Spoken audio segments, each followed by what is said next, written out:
Accident వల్ల కోమాలోకి వెళ్లిన కావ్య తల్లి కాబోతుందని తెలిసి ఇంటికి తీసుకొచ్చి సేవలు చేస్తున్న రాజ్. షాక్లో రుద్రాని, అనామిక. ఇంతకు ఏం జరిగింది? అసలు యాక్సిడెంట్ వల్ల కోమాలోకి కావ్య వెళ్లడం ఏంటి?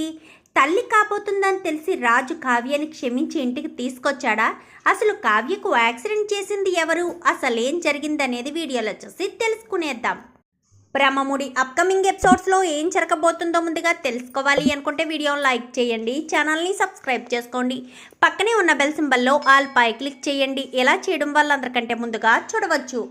మొత్తం మీద చూసుకున్నట్లయితే ఇంకా ఎప్పుడైతే కావ్య డిజైన్లు తీసుకుని అనామిక ఆఫీస్కి వస్తుందో ఇంకా అక్కడ అనామిక, సామంత్, ఇటు మేనేజరు ముగ్గురు మాట్లాడుకుంటారు. కావ్య ఇంకా రాలేదు అని చెప్పి సామంత్ కంగారు పడుతూ ఉండగా కావ్య ఖచ్చితంగా వస్తుంది అని ఇంకా అనామిక మాట్లాడుతూ ఉండేసరికి కావ్య కాస్త తలుపు తీసుకుని లోపలికి రావడంతో ఒక్కసారిగా అనామికను చూసి షాక్ అయిపోతుంది. ఏంటి నువ్వెక్కడున్నావు అని చెప్పాను కానీ మేడం అని చెప్పి ఇంకా మేనేజర్ అనేసరికి నువ్వెందుకు ఇక్కడికి వచ్చావు అన్నట్టుగా మాట్లాడేసరికి ఓహో అంటే నువ్వు ఈ కంపెనీ వెనక ఉండి నడిపిస్తున్న మేడంని నువ్వేనా? నేను ఇంక ఈ కంపెనీలో జాబ్ చేయను, ఇప్పుడే ఈ క్షణమే జాబ్ మాని వెళ్ళిపోతున్నాను అని చెప్పనేసరికి జాబ్ మానేసి ఎందుకు వెళ్తావు? నువ్వు మా కంపెనీలో జాబ్ చేస్తాననే కదా నువ్వు జాయిన్ అయ్యావు.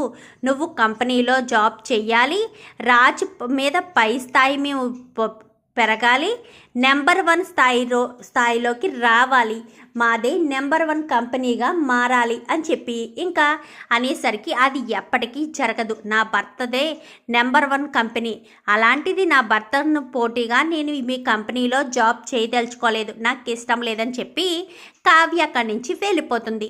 వెళ్ళిపోతున్న కావ్యను ఏదో ఒకటి చెయ్యాలి అన్న కోపంతో, ఎందుకంటే కావ్య ఇక్కడి నుంచి వెళ్ళి నేరుగా మళ్ళీ రాజ్ కంపెనీలో జాయిన్ అయితే రాజ్ దగ్గరికి వెళ్తే మళ్ళీ వాళ్ళ కంపెనీ నెంబర్ 1 స్థానంలోకి వచ్చేస్తుందని అనామిక వెనకాలే వెళ్ళి కారు తీసుకుని కారుతో యాక్సిడెంట్ చేసేస్తుంది. అలా చేసేయడంతో కావ్య కాస్త వెళ్ళి ఒక పెద్ద రాయి ఉంటే రాయి మీద పడిపోవడంతో తలకు చాలా పెద్ద గాయమవుతుంది. ఇంకా అక్కడి నుంచి అనామిక వెళ్ళిపోతుంది. చూసిన వాళ్ళంతా కూడా కావ్యని తీసుకొచ్చి హాస్పిటల్లో జాయిన్ చేస్తారు. ఇంకా కనకమ్మ వాళ్ళకి చెప్పేసరికి ఆపరేషన్ చేయాలి, లేదంటే తన ప్రాణానికి ప్రమాదం, తలకు చాలా పెద్ద గాయమైంది, చాలా రక్తం పోయింది అని చెప్పి ఇంకా ఎప్పుడైతే చెప్తారో వెంటనే అప్పు స్వప్నకు ఫోన్ చేయడంతో స్వప్న పరుగున వచ్చి అపర్ణకు చెప్తుంది. అపర్ణ, ఇందిరాదేవి అందరూ కూడా హాస్పిటల్కి వెళ్ళిపోతారు. రాజ్ కూడా పరుగున వెళ్తాడు. ఏం జరిగింది అత్తయ్య అని చెప్పనేసరికి ఇలా కావ్యకి యాక్సిడెంట్ ఎవరు చేశారో తెలీదు, రక్తపు మడుగులో పడి ఉంటే కావ్యని హాస్పిటల్కి తీసుకొచ్చారు బాబు, నాకు చాలా భయంగా ఉందని చెప్పాను కానీ మీరు కంగారు పడకండి, కళావతికి ఏం కాదు అని చెప్పి వెళ్ళి డాక్టర్ దగ్గరికి వెళ్ళేసరికి ఆవిడ తలకు చాలా పెద్ద గాయమైంది. యాక్సిడెంట్ జరిగిన దానికన్నా ఆవిడ తలకు తగిలిన రాయి వల్లే ఆవిడ తలలో బ్లడ్ క్లాట్ అయింది, దానివల్ల ఆవిడ కోమాలోకి వెళ్ళే పరిస్థితి కూడా ఉండొచ్చు అని చెప్పి ఇంకా చెప్పేసరికి కోమాలోకి వెళ్లకుండా ఏదో ఒక ట్రీట్మెంట్ చేయండి, తను కోమాలోంచి బయటికి రావాలి, ఏ ట్రీట్మెంట్ చేయండి అనగానే మా ఛాయస్థితిలో మేము ప్రయత్నిస్తున్నామని చెప్పనేసరికి ఎంత డబ్బు ఖర్చు అయినా పర్లేదు నేను పెట్టుకుంటాను, తను నా భార్య అని చెప్పి రాజు అక్కడ తన భార్య అన్న విషయాన్ని బయట పెడతాడు. వెంటనే ఇంకా ట్రీట్మెంట్ స్టార్ట్ చేస్తూ ఉండగానే సడన్గా కావ్య కోమాలోకి వెళ్ళిపోతుంది. కోమాలోకి వెళ్ళిపోయేసరికి ఇంకా డాక్టర్కి ఏం చేయాలో అర్థం కాదు. కోమాలోంచి బయటకు తీసుకురావడానికి నానా విధాల చాలా ట్రై చేస్తారు. ఎంత ట్రై చేసినా కానీ కావ్య మాత్రం కోమాలోంచి వచ్చే పరిస్థితి ఉండదు. పైగా ఆ కోమాలో ఉండగానే ఒక న్యూస్ తెలుస్తుంది. న్యూస్ తెలియడంతో ఇంకా వాళ్ళైతే చాలా షాక్ అయిపోతారు. ఇప్పుడు పేషెంట్ ఉన్న కండిషన్లో ఇలాంటిది జరగడం చాలా కష్టం, తనకేమీ తెలీదు, అలాంటిటప్పుడు తను తీసుకోవాల్సిన పోషకాహారం ఎలా బిడ్డకు అందుతుంది అని డాక్టర్లంతా కూడా మాట్లాడుకుని ఒకసారి వాళ్ళ కుటుంబంతో కూడా మాట్లాడి ఏదో ఒక నిర్ణయం తీసుకోవచ్చని బయటకు వస్తారు. మీకు ఎంత బాధలోనూ ఒక సంతోషకరమైన వార్త ఉంది, కానీ ఇది ఉండడం వల్ల పేషెంట్కు చాలా ఇబ్బంది. పేషెంట్ దగ్గర ఎవరొకరు ఉండి ఖచ్చితంగా తీరాలి, తనకు కావాల్సినవన్నీ చూసుకోవాలి అని చెప్పనేసరికి, ఏంటి డాక్టర్, ఏంటా శుభవార్త అనగానే, తను తల్లి కాబోతుంది అని చెప్పనేసరికి ఒక్కసారిగా రాజు షాక్ అయిపోతాడు. కళావతి పరిస్థితి అనగానే తను కోమాలోకి వెళ్ళిపోయింది అని చెప్పనేసరికి ఒక్కసారిగా షాక్ అయిపోతాడు రాజు. నుంచున్నవాడు నుంచున్నట్టుగానే ఇంకలా కిందకి కుప్పకూలిపోతాడు. కళావతి అనుకుంటూ ఎంతలా ఏడుస్తాడంటే, ఎంతమంది వాదార్చాలని చూసినా కానీ అస్సలు తాను కంట్రోల్ చేసుకోలేని పరిస్థితిలో ఇంకా రాజు అయితే ఉండిపోతాడు. తను హాస్పిటల్లో ఉన్నానని, ఇంకా తను ఒక భర్తనన్న విషయంగానే గుర్తుపెట్టుకుంటాడు తప్ప మగవాడు ఏడవకూడదు అన్నది అక్కడ అంత తక్కువగా ఉంటుందన్నది ఆలోచించాడు రాజు. ఎంతో కుమిలిపోతూ బాధపడుతూ కళావతి అనుకుంటూ గబగబా కావ్య దగ్గరికి వెళ్తాడు. కావ్య చేయి పట్టుకుంటాడు. నువ్వు దూరం అయిపోతావా, నా బిడ్డను నాకు ఇవ్వకుండానే వెళ్ళిపోతావా, నేను ఏమైపోవాలి, ఒంటరివాడిగా మిగిలిపోవాలా, మనకు వారసులు వస్తున్నారు, నువ్వు ఎప్పుడు అంటుంటావు కదా మనకు పిల్లలు పుడితే వాళ్ళని ఇంట్లో వాళ్ళంతా ఎంతో ప్రేమగా చూసుకుంటారని, ఆ శుభవార్త చెప్పే సమయానికి నువ్వు ఆ శుభవార్తను వినే పరిస్థితిలో లేవు అని చెప్పి రాజ్ ఎంతగానో బాధపడుతూ ఉంటాడు. మరి ఇప్పుడు తన పరిస్థితి ఏంటి డాక్టర్ అని చెప్పాను కానీ, మీకు ఎలాంటి అభ్యంతరం లేదంటే అబార్షన్ చేసేస్తామని చెప్పాను కానీ, వద్దు అబార్షన్ చేయొద్దు అని చెప్పి రాజే ముందుగా రియాక్ట్ అవుతాడు. అలా ఉంటే తనకు అందవలసిన పోషకాలన్నీ కూడా మీరే దగ్గరుండి చూసుకోవాలి, కానీ తను ఏమీ తినే పరిస్థితిలో లేదు కదా, కోమాలో మాత్రమే ఉందంటే తను అలానే ఉంటుందంతే. మీరే తనకి భోజనం ఎలా పెడతారు, భోజనం తినలేదు, అలాగే తనకి కడుపులో ఉన్న బిడ్డకు పోషకాలు ఆహారం ఎలా వెళ్తుంది, దానికి ఇంజెక్షన్లు చేయాలి, ఇంజెక్షన్ల ద్వారానే తల్లికి బిడ్డకి శక్తి వస్తుంది, లేదంటే ఇద్దరికీ కూడా ప్రమాదమే అని చెప్పనేసరికి, ఎంత ఖర్చైనా పర్వాలేదు, నా భార్యను నేను ఎక్కడికైనా తీసుకెళ్ళి బాగు చేసుకుంటాను, నా భార్యను కోమాలోంచి బయటకు తీసుకొస్తాను, నేనే నా భార్యను చూసుకుంటానని చెప్పి రాజ్ అయితే గబగబా బయటికి వెళ్ళి తన ఫ్రెండ్స్కి కాల్ చేస్తారు.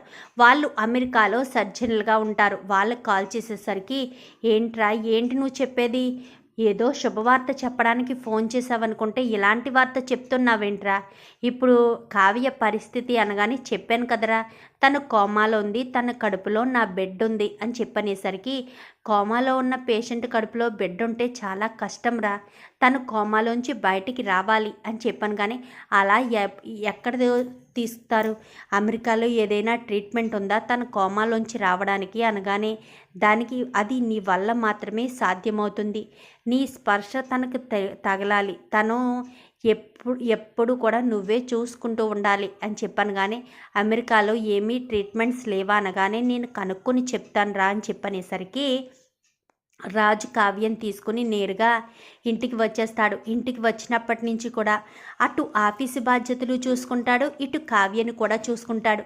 రాజు ఎక్కడికి వెళ్తే అక్కడిని ఏదో చంటి పిల్లను భుజాన వేసుకుని వెళ్ళినట్టుగానే కావ్యను తనతో పాటు తీసుకువెళ్తాడు. మ్యాక్సిమం రాజు ఆఫీస్కి వెళ్లకుండా కావ్య కావ్యకు పక్కనే కూర్చుని ఇంకా కావ్యతో మాట్లాడుతున్నట్టు అటు ఆఫీస్ బాధ్యతలు రెండు కూడా చూసుకుంటాడు. ఇంకా అలా చూసుకుంటూ ఉండగా కొన్ని రోజులకి అమెరికా నుంచి వాళ్ళ ఫ్రెండ్ అయితే ఫోన్ చేస్తాడు. ఒరే, ఇక్కడ ఒక సీనియర్ డాక్టర్ ఉన్నారు, ఆ డాక్టర్కి నీ ప్రాబ్లం చెప్పాను, ఆయన ఎలాంటివి చాలా కేసెస్ సాల్వ్ చేశారంట, నువ్వు అర్జెంటుగా కావ్యం తీసుకుని బయలుదేరి వచ్చేసే అని చెప్పాను. కానీ సరే అని చెప్పి వెంటనే డాడ్ అని పిలుస్తాడు.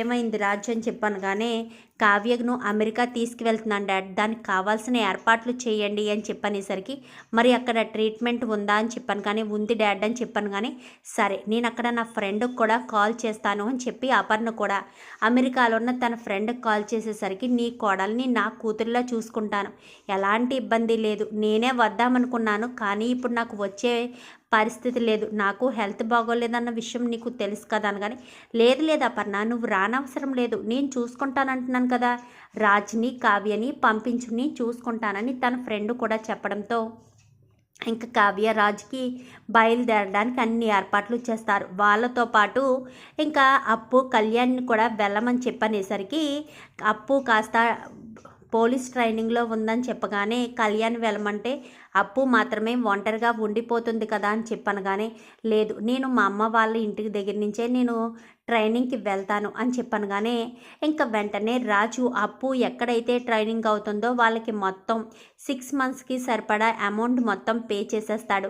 ఇంకా నీకు ఎలాంటి ఇబ్బంది లేదు, నేను కళ్యాణ్ని తీసుకుని వెళ్తున్నాను అని చెప్పనగానే సరే బావగారు మీరు క్షేమంగా వెళ్ళి సంతోషంగా తిరిగి రండి అనగానే ఇంకా అప్పు ఏమో కనకం వాళ్ళ ఇంటి దగ్గర ఉండిపోతుంది.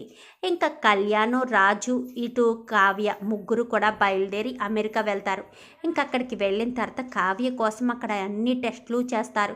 టెస్టులన్నీ చేసిన తర్వాత కొన్ని రోజులు ట్రీట్మెంట్ ఉంటుంది. ట్రీట్మెంట్ తర్వాతే తను నార్మల్ మనిషి అవుతుంది. కానీ తన కడుపులోని బిడ్డ అని చెప్పను కానీ తన కడుపులో బిడ్డకు ఏమీ కాకూడదు అని చెప్పి ఇంకా రాజ్ చెప్పేసరికి ట్రై చేస్తాము అని చెప్పి ఇంకా వాళ్ళు చెప్పేసరికి ఇంకా రాజ్ చాలా కుమిలిపోతాడు. అన్నయ్య నువ్వు ఇలా ఉంటే కాదన్నయ్య, వదిన మళ్ళీ నడుచుకుంటూ నీ దగ్గరికి వస్తుంది చూడు, వదిన నీతో సంతోషంగా మాట్లాడుతుంది చూడు, మీ ఇద్దరికీ పుట్టబోయే బిడ్డను కూడా చూసుకోవాలి కదన్నయ్య, నువ్వు ధైర్యంగా ఉంటేనే కదా అని చెప్పి ఇంకా కళ్యాణ్ ఎక్కడికక్కడ రాజును సముదాయిస్తూ రాజుకు చాలా మోరల్ సపోర్ట్గా అయితే కళ్యాణ్ ఉంటాడు. ఇంకా అలా ఉన్న తర్వాత కొన్ని రోజులకైతే కావ్యకు ట్రీట్మెంట్ మొత్తం పూర్తవుతుంది కానీ తన కోమాలోంచి బయటకు రావడానికి ఇంకా 1 వీక్ టైం పడుతుందని చెప్పి ఇంకా డాక్టర్లు చెప్పేసరికి రాజ్ అయితే ఎదురు చూస్తూ ఉంటాడు కావ్య ఎప్పుడెప్పుడు కోమాలోంచి వస్తుందా అని. ఇంకా ఇంటి దగ్గర వాళ్ళందరూ కూడా ప్రత్యేక పూజలు హోమాలు, ఇటు కనకం హోమాలు జరిపిస్తూ ఉంటుంది, ఇటు కాపర్ణ వాళ్ళు కూడా ప్రత్యేక పూజలు అభిషేకాలు కూడా జరిపిస్తూ ఉంటారు కావ్య పేరు మీద. మరి కావ్య కోమాలోంచి బయటికి వస్తుందా, మరి తన కడుపులోని బిడ్డకు ఏమాత్రం ఎలాంటి ప్రమాదం లేకుండా కావ్య కడుపులోని బిడ్డ ఇద్దరు కూడా క్షేమంగా రాజుతో కళ్యాణ్తో పాటు ఇండియా ఎప్పుడు వస్తారు, కావ్యకు ఎలాంటి ప్రాబ్లమ్స్ ఏమీ లేకుండా ఇండియా రావాలని మీరు కూడా కోరుకుంటే వీడియో నచ్చితే లైక్ చేయండి, ఛానల్ని సబ్స్క్రైబ్ చేసుకోండి, పక్కనే ఉన్న బెల్ సింబల్లో ఆల్ పై క్లిక్ చేయండి. ఇలా చేయడం వల్ల అందరికంటే ముందుగా చూడవచ్చు.